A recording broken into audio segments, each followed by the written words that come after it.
What's up everyone, how are you all? Today we are back with another blazing Naruto story. What if everyone ignored Naruto until his true godlike powers finally awakened? If you enjoy, then please like, share and do comments. Ba-chan! Roared the voice of Konoha's loudest resident, as he stormed into the office of the most powerful ninja in the village, his obviously furious and disheveled appearance causing the older blonde woman to skip her usual tirade at the genin's lack of manners. "What's happened, Naruto?" she asked, her recently awakened maternal instincts kicking into high gear as she realized just how beat up the boy she'd come to think of as her son was.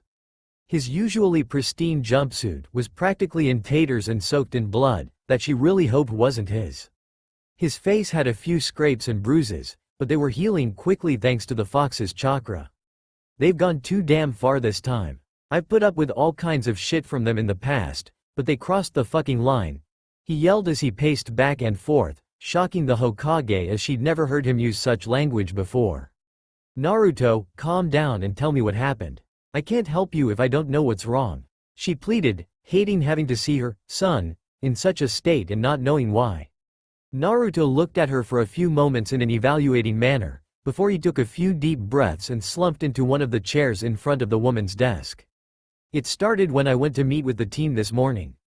Flashback. It was 8 a.m. as Naruto Uzumaki strolled up to Team 7's designated meeting place, a small wooden bridge on the edge of town. Outwardly he was smiling, but on the inside the young blonde was being torn up inside. For the past few weeks things had been very tense within his team, even more so than usual. It had been brewing for weeks, especially after the Suna invasion at the Chunin exams.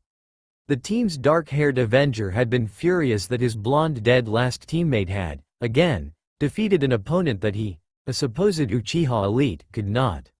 The first time had been during the mission to Wave, when Naruto destroyed the ice user that had effortlessly beaten down the Uchiha, leaving him in a temporary, near-death state. Sasuke had been able to pass this off as luck or a simple fluke, mostly because he is too excited about awakening his Sharingan to think about much else. But then, in the Forest of Death, the Dobi showed him up again, this time openly criticizing him and calling him a coward before doing battle with what turned out to be one of the legendary Sannin, Orochimaru. Again, he had managed to ignore the insult, as he was preoccupied with first the curse seal, and then training for the finals. But when he had been rescued by the blonde after the monster Gaara had decimated him, he had nothing to distract him. Nothing to draw his ire away from his teammate, and so, as he sat, stewing in his hospital bed, the rage and disgust at both Naruto and himself continued to fester and grow. The Avenger's anger finally boiled over when Naruto had come to visit him, acting as cheerful and light-hearted as ever, like nothing had changed between them, but it had. And it was something that would change the history of Konoha forever. At first, it had started as a mere spar on the hospital roof. Quickly though, it escalated to an all-out battle as Sasuke's fury took over and he attempted to remove his blonde obstacle, permanently. Fortunately, Kakashi had stepped in at the last minute and scalded the boys for their recklessness, his disappointment clearly evident, though it had little effect on the brooding Uchiha, who just felt as though Naruto had, once again, shamed his great name. That had been a week ago, but things had not improved. The teens were constantly at each other's throats, usually as a result of Sasuke's cutting and degrading comments, that seemed to affect the blonde far more than they ever had in the past. On several occasions, Kakashi had been forced to step in to prevent another altercation, and the cycloptic Junin had had enough. After their last scuffle he had warned the boys that next time he would be placing them both on report, something which would be a serious mark against their names, and a great hindrance to their progression as shinobi of Konoha. So, Naruto had decided that he would simply increase the intensity of his idiot mask. It had helped him in the past when things with the villagers had escalated to dangerous levels, and he hoped that it would help him to avoid conflict in his current situation. Fate and a certain Uchiha, however, seemed to have different ideas. The blonde's bright smile slipped slightly as he noticed that neither of his teammates were at the bridge when he arrived, which was unusual considering both had a tendency to arrive early. His shinobi sixth sense began to tingle and the blonde subtly slipped into a ready position, not wanting to alert any potential attackers that he was onto their plan. He was, therefore, only slightly caught off guard when a barrage of kunai emerged from the nearby forest, forcing the teen to leap backwards to avoid being repeatedly skewered. Scanning the trees for the source of the attack, Naruto's carefully constructed mask shattered when he saw both his teammates standing with proud smirks on their faces. "Sakura-chan? What the hell? Why are you throwing kunai at me?" he yelled, pain at being betrayed by the girl he had doted on for years burning him more than any physical wound. "Why? Because you are nothing but a filthy demon. That's why. I've finally been told the truth, you horrible monster. And now Sasuke-kun and I are going to finish what the Yondaime tried to do all those years ago. Then we'll be heroes and Sasuke-kun will finally be given the respect and acknowledgement he deserves." Sakura yelled, shattering the tormented boy's fragile heart. For years, he had built walls around himself to keep back the pain and suffering that his cursed life generated, only letting a very select few people peek within those barriers to see the truth that lay within. And in an instant they were ripped away.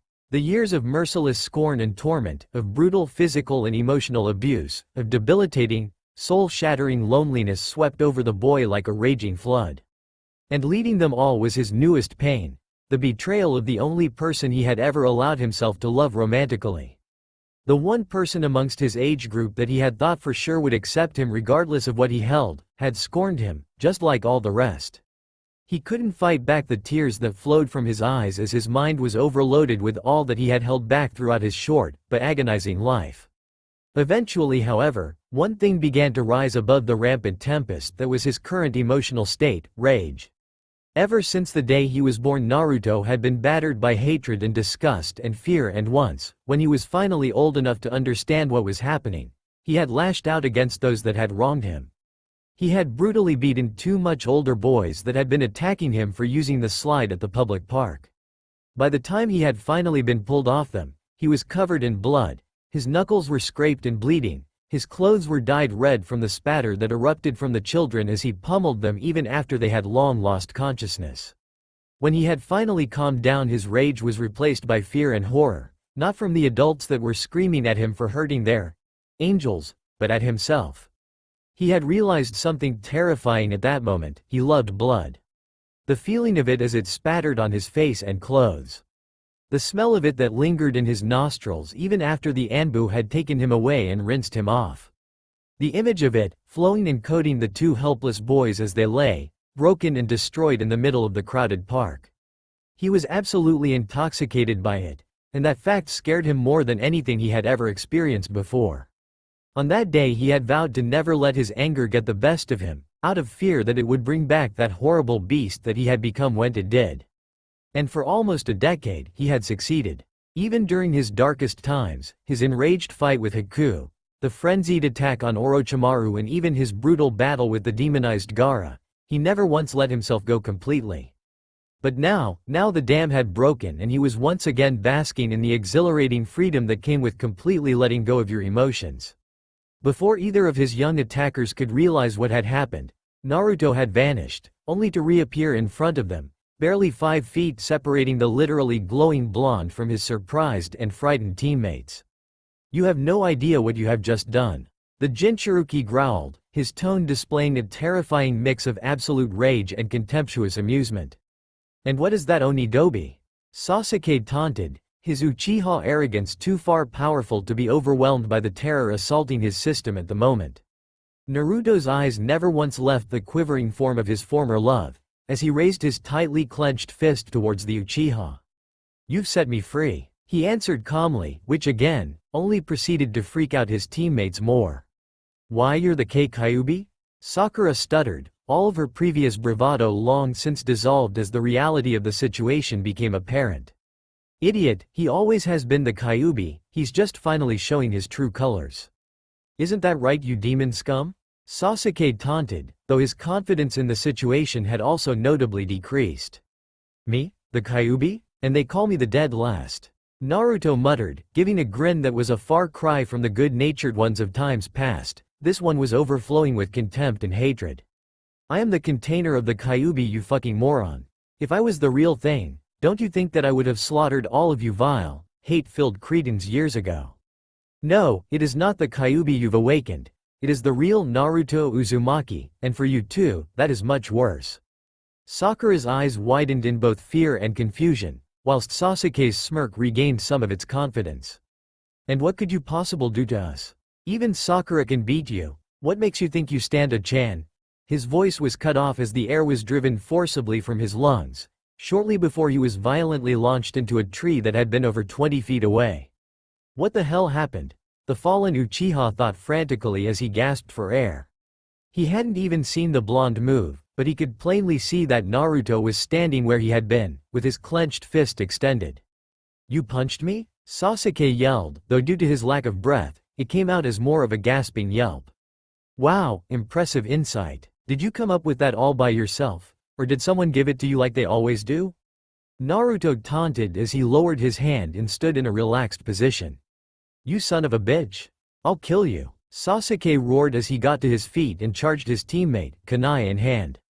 Naruto avoided the enraged Uchiha's attacks effortlessly for a few moments before catching his wrist and squeezing till they all heard a sharp snap and the kunai fell from the limp hand. Sasuke gritted his teeth to contain the pained scream that was desperately trying to break free from his throat. "This is the legacy of the mighty Uchiha clan? Peefed, I've seen more impressive kittens, and they aren't given even 1/100th of the advantages you are. Where is that genius intellect? Where is your superior Uchiha genes? Where is your all-powerful Sharingan?" Naruto taunted, before kicking Sasuke in the chest, sending him careening back into the same tree as before. "Tell me, Sakura, is he really that much greater than I am? Is he that much stronger? Or smarter? Or better looking? Please tell me, because, from where I'm standing, it looks like I've got your precious Sasuke-kun beat in every single way. So why is it that you and all the other pathetic whores of our class threw yourselves at this arrogant sack of inbred clan shit?" Naruto sneered, his hauntingly intense sapphire eyes burning a hole in hers with their unyielding gaze. Sakura was speechless. As recently as 2 days ago, if anyone, especially Naruto, had posed such a question to her, she would have literally beat her answer into their skulls. But after what she had just seen and heard, what could she say? Was the Uchiha stronger? Obviously not. Was he smarter? Apparently not, since he had picked a fight with what he thought to be Demon, who he knew was stronger than him. Was he even better looking? Taking a hard look at the two teens before her, she was shocked with what she saw. Sasuke's pale and rather demented features were completely overshadowed by the passionate, exotic looks of the sun-kissed blonde, even in his stupid orange outfit, though if what she had been told was true, then he probably didn't have much of a choice about that anyway. His last question hit her like a blow from the Godem herself. Why did she, and everyone else, chase after Sasuke? He wasn't attractive, he's smart but not practically so. He's supremely arrogant and has never displayed anything but scorn and contempt for everyone around him, even his superiors. The shocking truth finally leveled itself in the pink-haired girl's mind. There is no justifiable answer for how she and her classmates had acted. It was petty, foolish and incredibly shallow, and it cost them all greatly. Of the 30 students that graduated from their class, only 5 were females, and all of them were at the absolute bottom of the ranks for the practical skills. The only thing any of them achieved in was the theoretical and academic aspects, all of which had proven completely useless the moment they stepped foot outside of the academy grounds. She muttered weakly, falling to her knees as she realized she had wasted literally half her life. "I thought so. At least you can finally see the truth," he said as he turned away from the sobbing girl. "Don't turn your back on me, you fucking monster." Sasuke yelled as he again charged Naruto with his kunai drawn.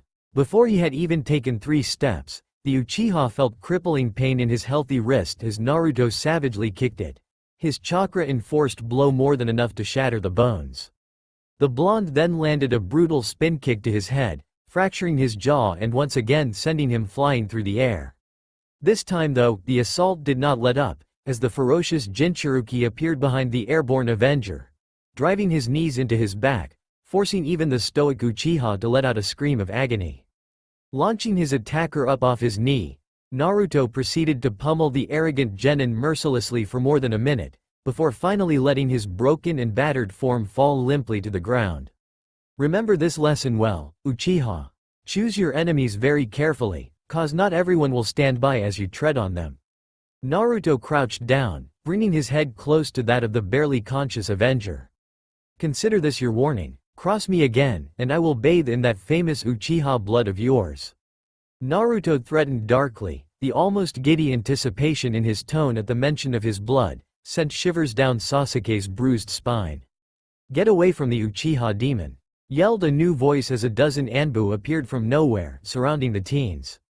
Naruto looked up at the new arrivals and almost burst with hatred as he saw their blank face masks. The blonde knew all too well what that meant. Taking another anonymous mission without the Hokage's permission, eh? It's been a while since any of you tried this one. So who put you up to it this time?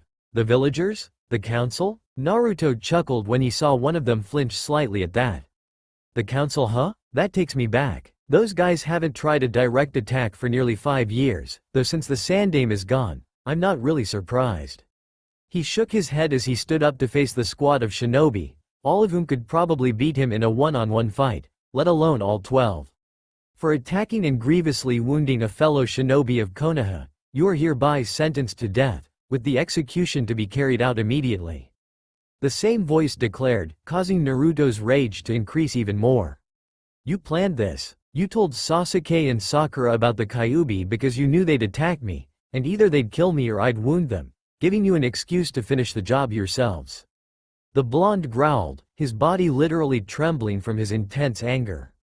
The masked men said no more as they drew their swords and moved to attack the blonde genin. He managed to avoid the first few swipes, and even took one out with a lucky kick that broke his neck, but it wasn't long before his body was being torn apart by the ruthless slaughter.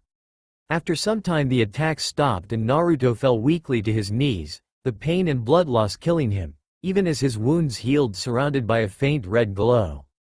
He managed to lift his head as one of the men stepped forward, his sword raised to remove the boy's head, a wound not even the Kyuubi could heal.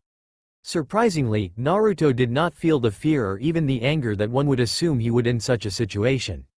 Instead, the blonde allowed himself to be lost in the strange soothing sensation that had started shortly after the attack begun. He had no idea what it was, or where it was coming from, but he didn't care. It felt like the comfort he yearned for when he was younger. It felt like the family hugs he saw children getting when they were upset. It felt like everything he could ever need, and he was more than happy to lose himself to that feeling as his suffering finally drew to a close. He closed his eyes as he waited for the inevitable, reveling in the peace that had somehow settled over him. Suddenly though, the feeling was gone, instantly cut off, leaving in its wake only the rage and sorrow and hatred that had so recently overwhelmed the boy's tortured soul. His eyes snapped open. He would not die with this feeling in his heart. He would continue to live, continue to struggle, until he regained that peace he had momentarily grasped. Only then, only when he had recovered whatever that feeling was, would he allow himself to leave this world. Staring his death defiantly in the eyes, he felt new power surge through his body, the intensity and concentration of the power matched only by what he felt when using the Kyuubi's chakra, though the feel of this power was different. The Kyuubi's demonic chakra was loaded with animalistic, uncontrolled rage, but this, whatever it was more controlled, more focused. Also, unlike the Kyuubi's chakra which was clearly coming from an outside source, this power was his, it came from within him, and it came for one thing, blood. Whatever the hell this power was, it yearned for blood like a desperate junkie looking for a fix. Naruto had no idea what he was supposed to do with the blood once he got it. All he knew was that he needed it, now. The lead Anbu grinned widely behind his mask as he brought his ninjutsu down, aiming to remove the head of the demon brat and finally avenge the deaths of his friends and family. His smirk vanished however, when his blade was stopped, caught in the hand of the boy he was trying to execute.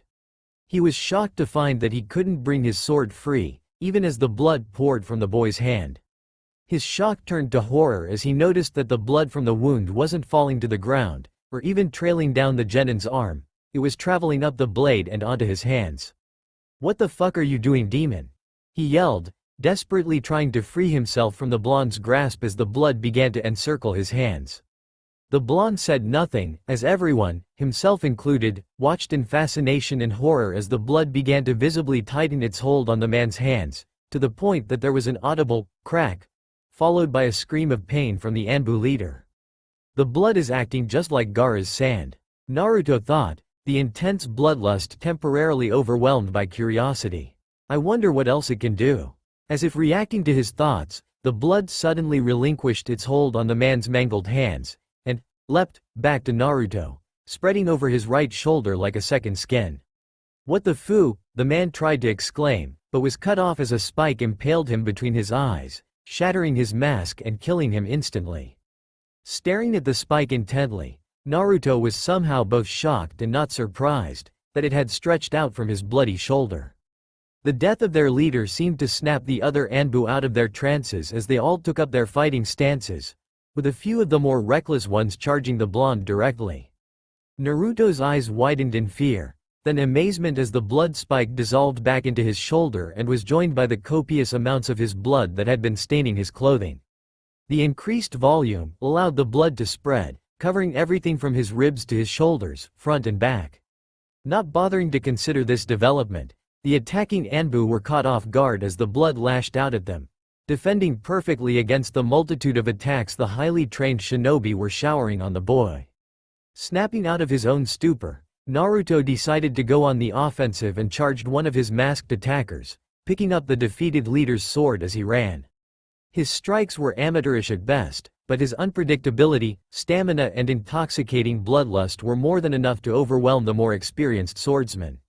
Within moments, the masked nin fell, a gaping slash flowing with blood in his throat. Naruto barely spared the man a glance, too caught up in his quest for blood to realize he had just made his first kill. He found his blood defense had defeated two more Anbu that had apparently tried to attack while he was distracted, only to find themselves gravely wounded and missing limbs as the blood skin formed blades and lashed out at anyone that came close, defending him, even from projectile attacks, without the genin even thinking about it. The defense is automatic, like the Suna demon from the Chunin exams. One of the Anbu yelled after having a barrage of kunai aimed at the boy's blind spot deflected harmlessly by blood blades. This discovery managed to enter Naruto's mind through the lusty haze and brought a wicked grin to his face as he remembered how difficult it had been for anyone to get past his fellow Jinchuruki's sand defense. His grin only served to unnerve the already rattled Anbu further, which was key in their eventual downfall. As the battle continued and more of the masked nin fell without the blonde sustaining so much as a scratch, their attacks and defenses became increasingly sloppy, leaving a plethora of openings, all of which the blonde was all too willing to exploit. Only 10 minutes after the bloody battle began, it was over, and Naruto stood in the clearing, surrounded by the bodies, intact or otherwise, of 12 Anbu. Once the battle ended and his bloodlust ebbed, the blonde was somewhat surprised that he was not disgusted by the gore-filled scene that lay around him. Rather, he found himself intoxicated by the presence of all that blood, as he was all those years ago after his first slaughter, only this time, he wasn't afraid of the feeling, rather, he was fascinated by it. Why am I so attracted to blood? Is it because of the fox or is it due to whatever this weird blood power is? And where the hell did that power come from anyway? I've never been able to do that before. Why and how has it awakened now? And what the fuck was the council thinking? Sending Sakura and the Teme as bait to lure me into a trap. Those manipulative bastards have gone too damn far this time, he declared mentally as he set off towards the Hokage Tower, absently noting that Sasuke and Sakura had disappeared before the start of the fight. Flashback end. And then I came straight here. Naruto finished, leaving a heavily frowning Tsunade to stare at him in silence. The older blonde was awash with a flood of contrasting emotions. She was suspicious and angry at the council and the Uchiha. She was saddened and concerned for her surrogate son, and she was frightened and amazed at the new ability the blonde had awakened and its possible implications.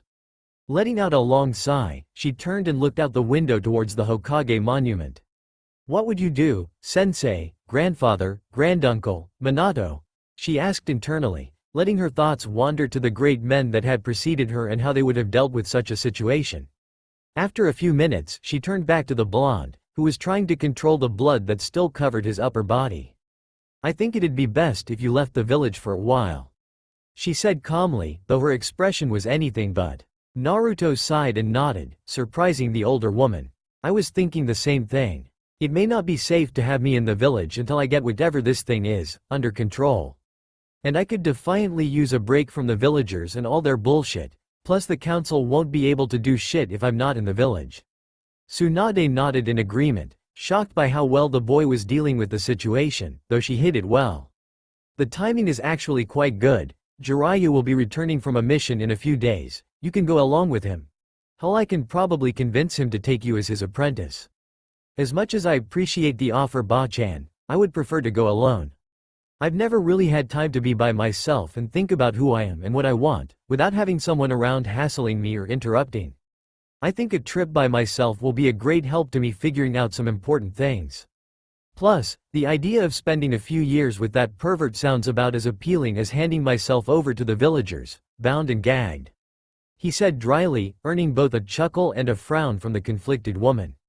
Okay, Naruto. I'll mark it down as AS rank reconnaissance mission, so nobody will be able to find out where you are or what you're doing. That should keep those pricks on the council off your ass, at least until you come back.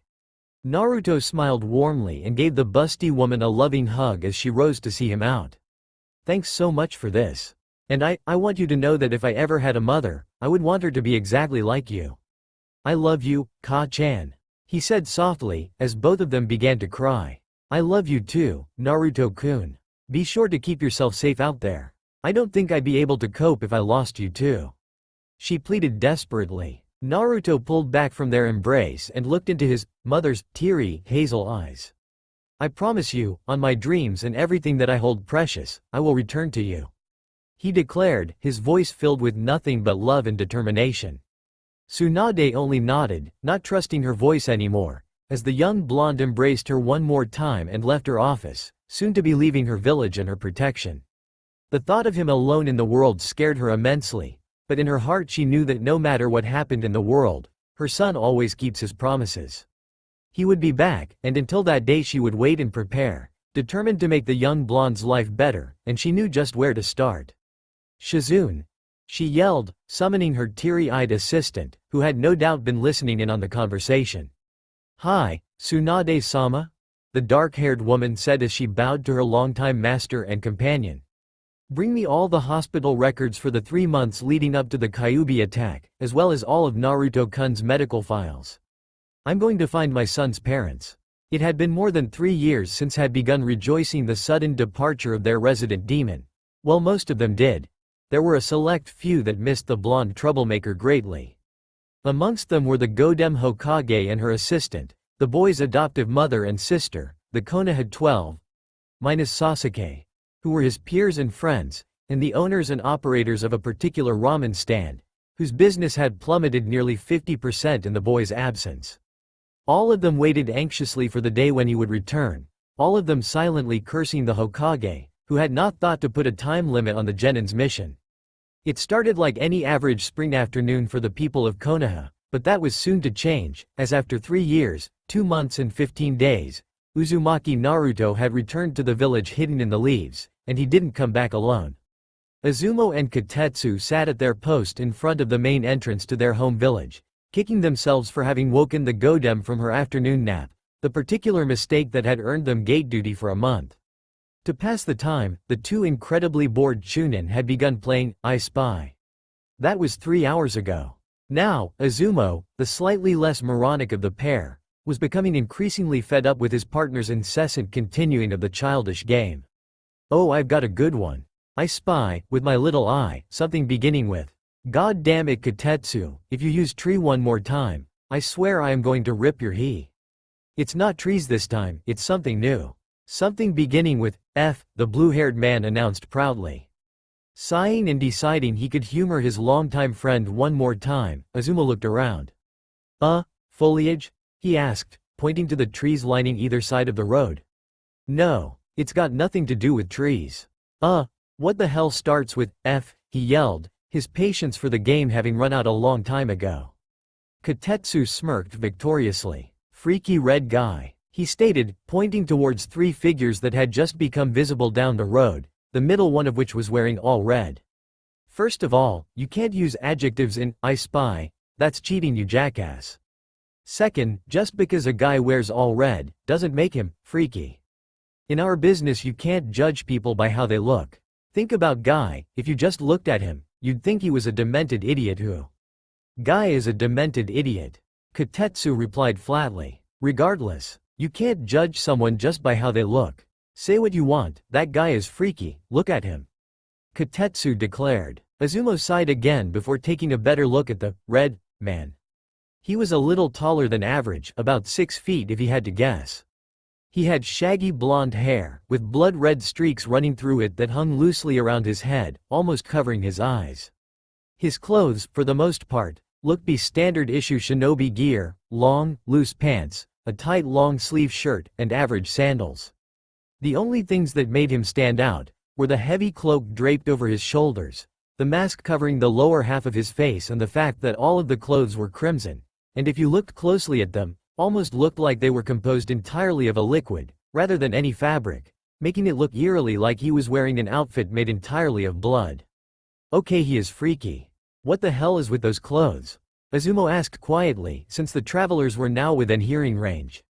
They are part of my Kekkei Genkei. Freaky Red Man answered as they strode up to the check-in station. Both Chunin jumped at the man's deep, gravelly voice. If they were women, they may very well have swooned at the sound. Really? And what Kekkei Genkei is that? I've never heard of one that involves clothes before. Izumo asked, putting on his serious face in front of the strangers. You don't need to know. Now if you don't mind, we need to be going, we have an appointment with the Hokage. Answered the person on Freaky Red Man's left, whose voice revealed her to be a woman, even though nothing could be seen under the heavy cloak and mask that she wore. All that could be seen was her very long, crimson hair, that reached the entire length of her back. That, combined with the silky, almost regal sound of her voice, instantly led the Chunin to decide that she was both very hot and very important. I understand the need for secrecy, but all travelers must give their names and purpose of visit before entering the village. Izumo stated firmly, standing up to try and look more intimidating, though it clearly didn't work since the newcomers didn't even twitch. Look, you fucking piece of shit, we don't have to answer any of your fucking questions if we don't want to. Now fuck off, we had to see the blonde bitch. The third traveler cursed loudly, her voice also revealing herself to be a woman, though the contrast between her and the other female was like black and white. Her tone was sharp and grating, like someone who had grown up on the streets, as opposed to her companion, who sounded like she was raised in a castle or manor. Her hair, though not too dissimilar to the other woman's shade and length, was obviously less taken care of, as it was rougher and more untamed. Tayuya, calm down. We are all friends here, there is no need to be so hostile. The man reproached calmly, making the rude redhead take a deep breath and step back from the table. I apologize for my friend, she has a hard time trusting new people. As for our names, this is Tayuya-chan, and Akai-chan, and my name is Uzumaki Naruto. Both men visibly flinched at his name, and both of the women tensed, as if expecting an attack. I assume that you have returned from your mission then, Uzumaki-san? Kotetsu said, the reverence in his voice completely unexpected. That is correct, so if you wouldn't mind letting us through, I would like to make my report. He said, unable to keep the confusion and suspicion out of his voice. Of course, please go right ahead, I'm sure Hokage-sama will be most happy to know that you have returned. Izumo said as he waved them through. The three travelers spared one final wary gaze towards the strange Chunin before entering the village. A short time later the three red travelers arrived at the Hokage Tower and were met with similar reactions from the staff as they gave their introductions. Wanting to get to the bottom of what was going on, Naruto almost yelled in joy as he set eyes on the familiar face of the Hokage's personal assistant and companion. Shizune Ni-chan, he called as he bounded up to the woman and wrapped her up in a tight hug, nearly scaring her half to death as she hadn't recognized who was embracing her. Hey, let me down this instant, she yelled, struggling against the large man's powerful hold. Naruto let her down gently and looked at her with sadness and confusion. Shizune Ni-chan, aren't you happy to see me? It only took a moment for the woman to realize who it was that was looking down at her, his sapphire blue eyes leaving no doubt about his identity. Naruto-kun, she gasped, almost unable to accept the drastic change that her little brother had undergone in only 3 years. He nodded and was instantly brought back into a hug with the, now crying, woman. It's so good to see you again, Naruto-kun. Things just haven't been the same since you left. The tall blonde smiled warmly and rubbed the somewhat hysterical woman's back soothingly, whispering comforting words in her ear. The moment was interrupted by the sound of two angry women clearing their throats loudly. Instantly, Naruto's head snapped up and he looked over to see his two companions glaring at him with barely contained rage. Sweat dropping at their murderous looks, he stepped away from the recovered Shizune and rubbed his head sheepishly. "Hey, sorry Akai-chan, Tayuya-chan. This is Shizune Ni-chan, she's Ba-chan's assistant and one of my dearest friends." "Shizune Ni-chan, this is Akai-chan and Tayuya-chan they're his girlfriends," Tayuya interrupted grumpily. The black-haired woman looked between the two women and Naruto a few times, her mouth open in a shocked gape. "Be both?" she stuttered. "It's a long story. Why don't you come in with us when we explain to Ba-chan, that way you can hear the whole thing?"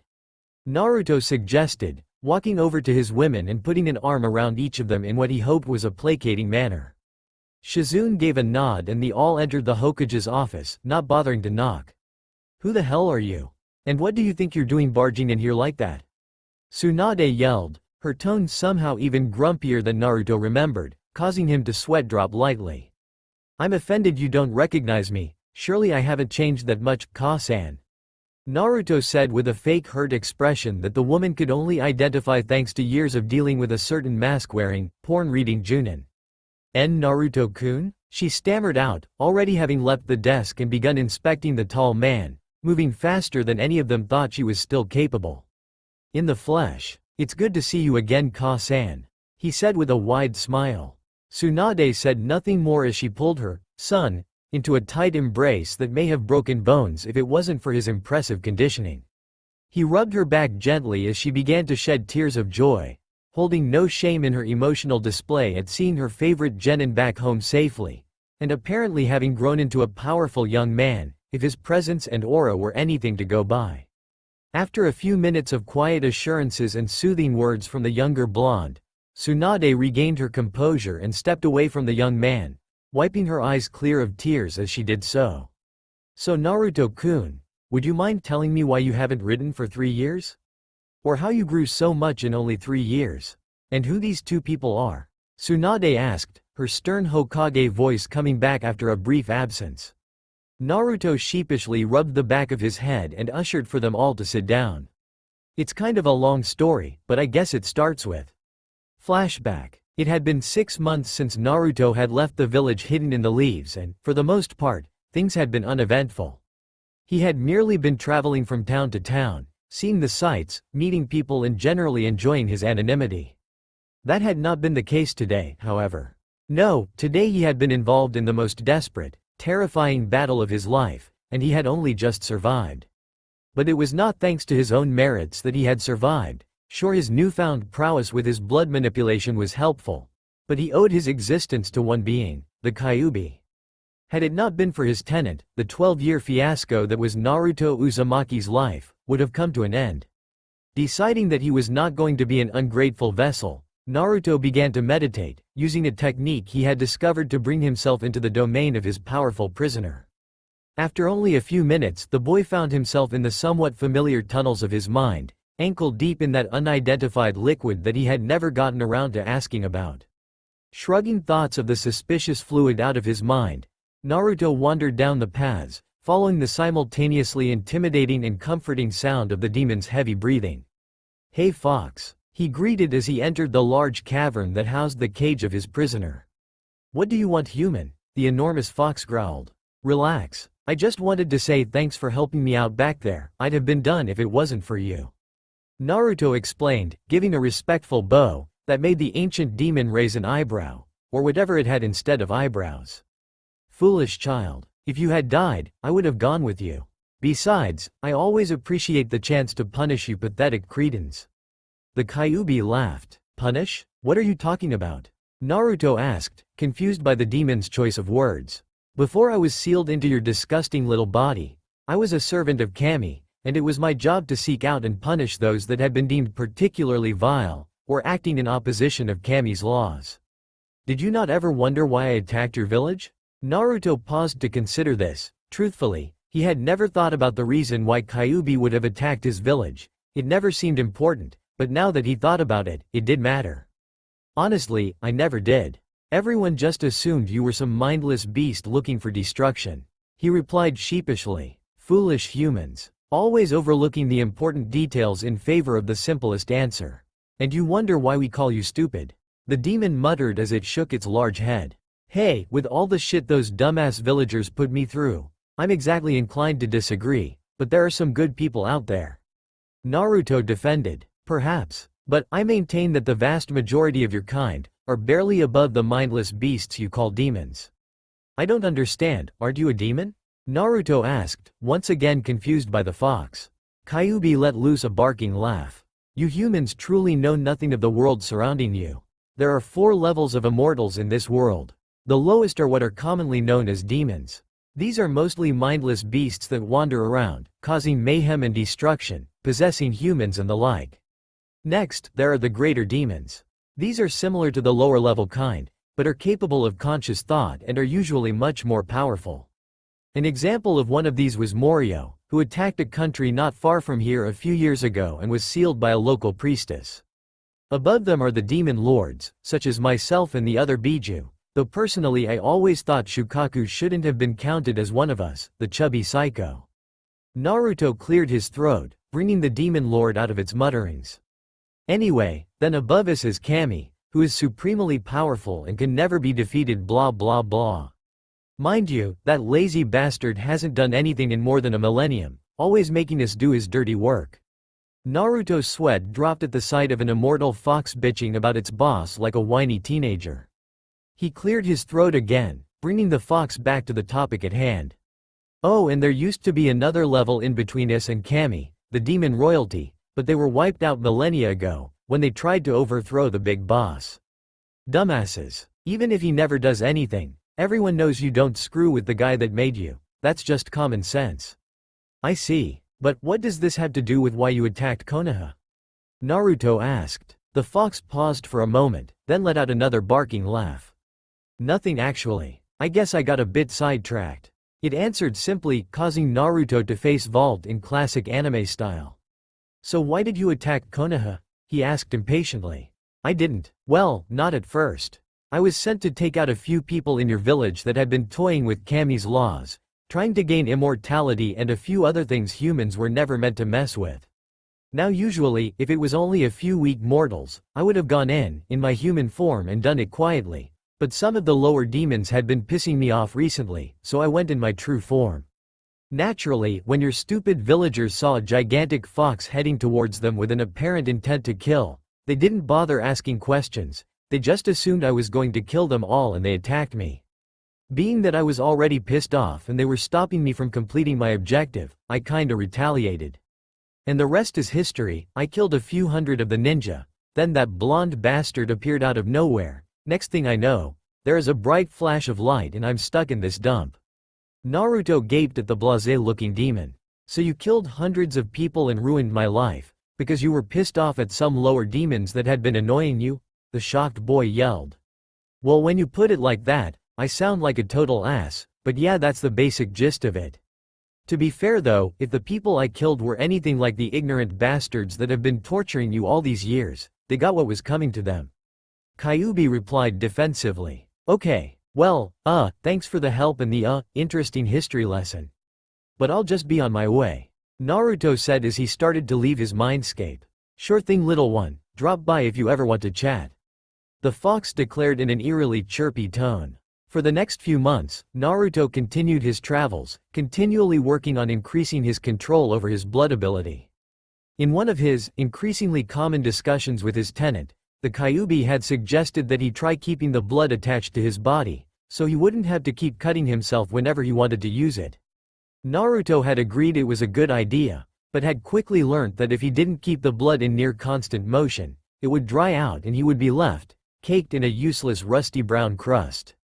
It had taken him a few weeks to be able to do it subconsciously, but once he did, it proved to be incredibly useful, since it not only made the blood more readily available, but it also served as controlled training, as he would often practice changing the properties of his weapon, shifting it between its completely liquid and hardened, almost metallic, states.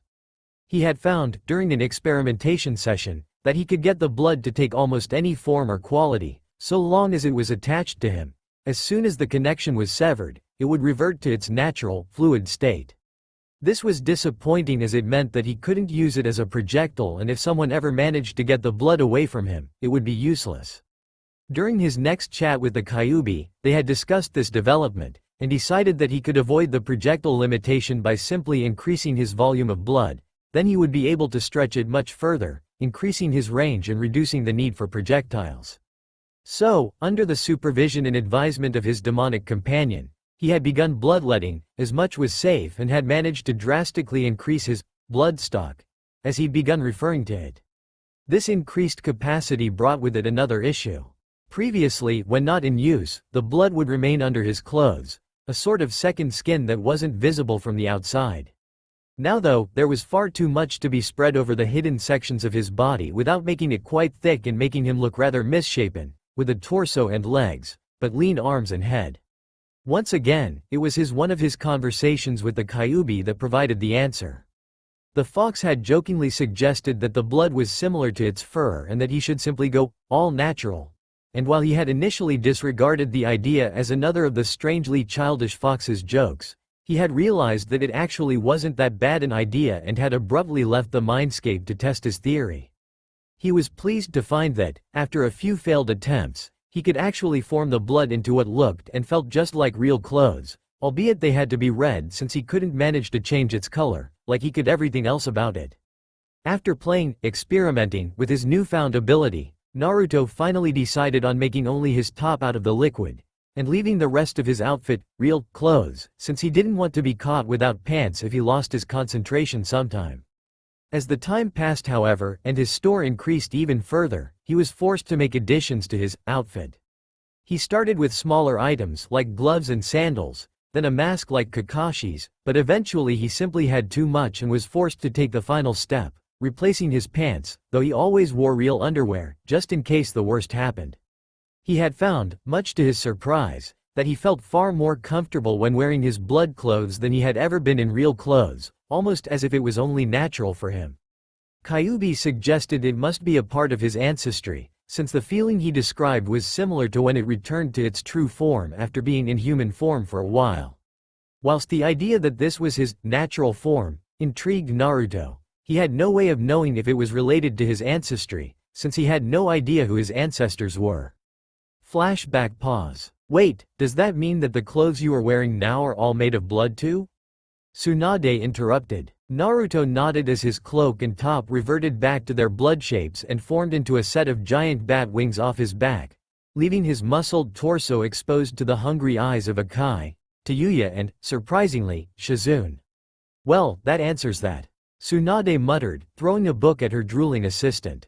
Anyway, so after that, flashback continued. Another few months passed without much of an event, aside from Naruto having to adapt his clothes to facilitate more storage. That is, until the night of October 10th, Naruto's birthday and the 13th anniversary of the Kyuubi's attack on Konoha. Having been overcome by painful memories of birthdays past, Naruto had sought the company of the being that had become the boy's dearest and closest friend, the Kyuubi. When he walked the familiar pathways of his mind, however, something was noticeably different. At first the boy couldn't identify what it was, but after a few moments it struck him, he couldn't hear his friend's deep, soothing breaths. Alarmed and afraid that somehow, something had happened to his companion, Naruto frantically sprinted through the corridors till he found himself in the Kyuubi's chamber, only now, there was no sign of the demon lord, only a tremendous, empty cage. Ignoring the nagging voice in the back of his mind that warned it might be a trap, Naruto quickly passed through the enormous gate's bars and found himself, for the first time, inside the cell of his prisoner. It had been an unspoken rule throughout the growth of their friendship, that they wouldn't mention either of them entering or exiting the cage, since both knew that it would disrupt the fragile trust that had been built between them. And, since it was always so dark, the blonde boy had never seen inside of the cell that his friend was forced to live in, and now, he almost wished that it had stayed that way. It was completely bare, containing nothing that could be considered a comfort or source of entertainment, just hard, wet, stone floors, walls and ceiling. There was absolutely nothing in the enormous space, except for a small, hunched figure in one of the corners. Taking more notice of the, now screaming, voice in the back of his mind, Naruto approached the figure cautiously, inwardly cursing the lack of light as he couldn't make out the form's features. In obvious response to his thought, an ethereal light swelled in the room, bathing everything in gentle glow, like a candle or fireplace in a dark room. The figure, now revealed to be a beautiful, red-headed woman, flinched at the appearance of the light and spun around to face the surprised Naruto, who couldn't help but stare at the woman's angelic, naked form and 9 long, fur-covered tails. Kyuubi? He sputtered disbelievingly. Naruto-kun? She gasped before wrapping her tails around herself for some level of modesty, though it didn't help much as it just made her look more alluring to the shocked teen. What the hell? Naruto asked dumbly, unable to form his frantic thoughts into a more complex question. So, this is my human form? Surprise? The woman joked with a nervous chuckle. Naruto just continued to gape at her, his previous question being the most his rebooting mind was capable of. I guess you're a little surprised that I'm a woman, huh? She asked, getting a stiff nod from the blonde, who had finally managed to close his mouth. Why? He asked, after regaining more of his consciousness back. Why didn't I tell you? Well, when you first came in, I thought you were going to be like every other ignorant human, so I figured it would be better to deal with you in my fox form, even though this is my natural body.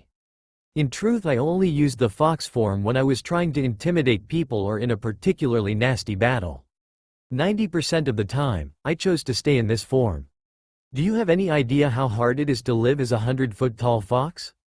Normal things like walking around or taking a bath are hell, so I usually stayed like this.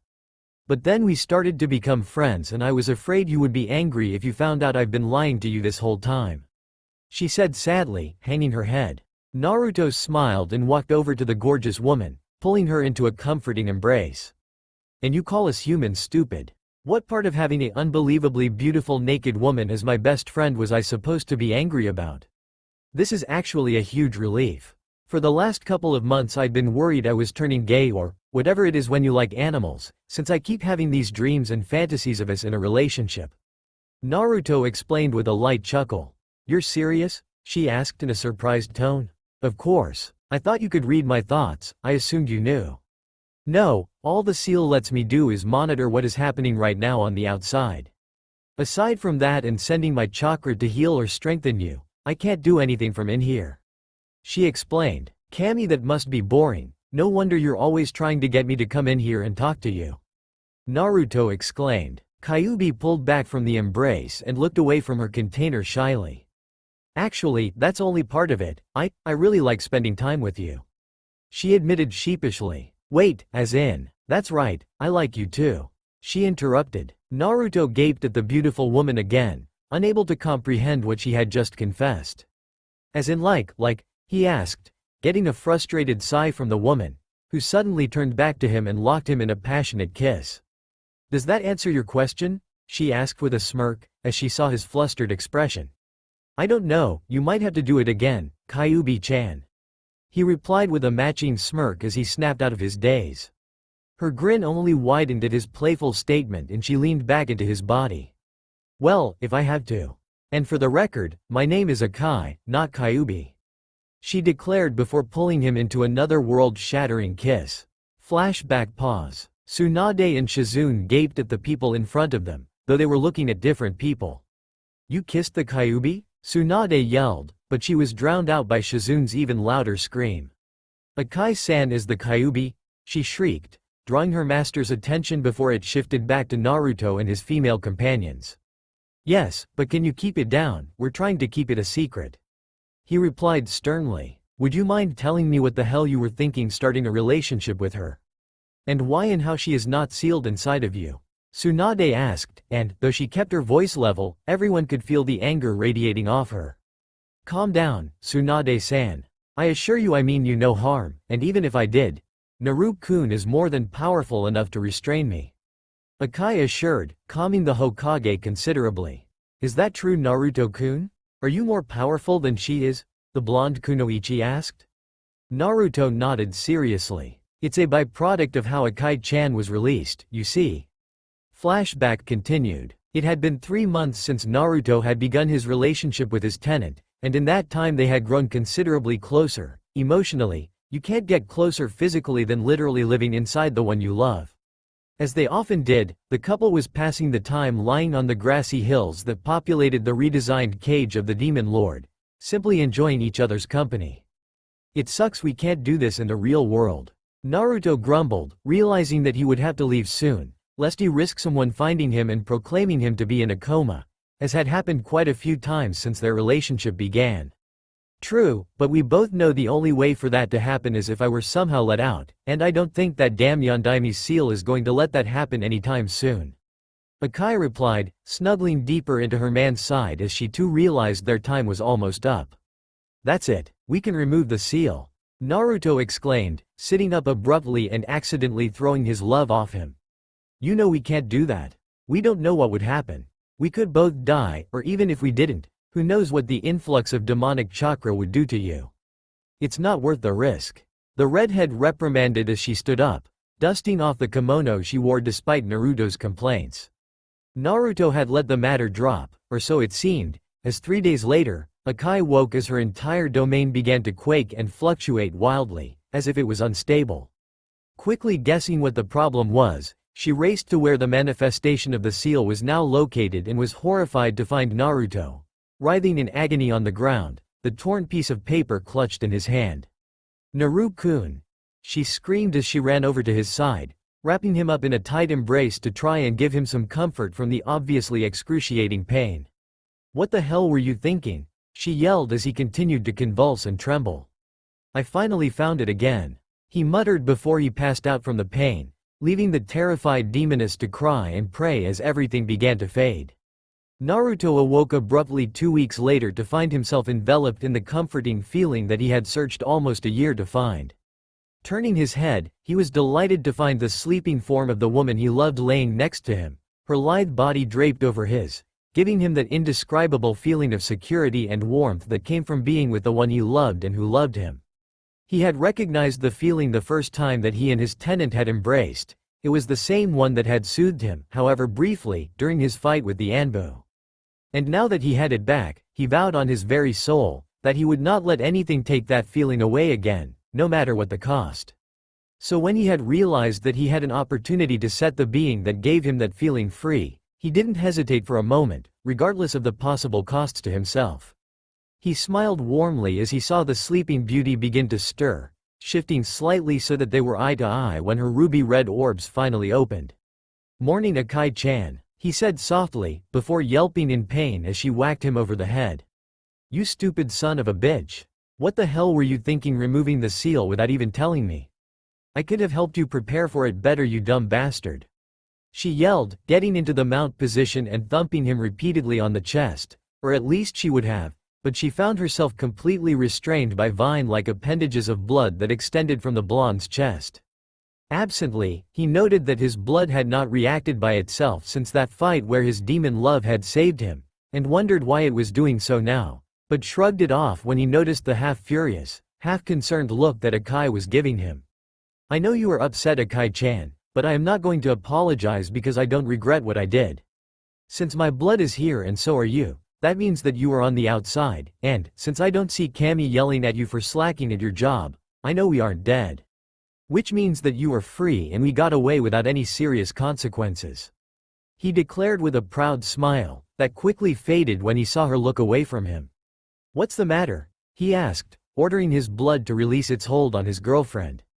"That's not entirely true," she muttered softly. Naruto gently turned her head to face his and leant in, giving her a chaste but loving kiss. "Whatever has or will happen, is worth it for this moment," he declared tenderly. She gave a weak smile, but Naruto could tell that she was forcing it. "What is this terrible thing that is so bad that it would ruin such a perfect moment?" he asked. The red-headed woman sighed and gazed deeply into his eyes. "There were some complications." "Like what?" Naruto asked, curious but obviously not worried.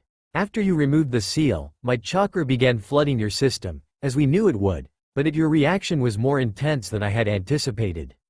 I managed to retain a little less than half of my power as I was ejected from your body, but the rest of it was almost enough to kill you.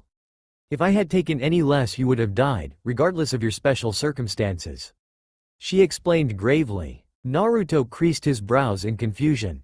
"What circumstances?" Akai let out another sigh before taking a calming breath.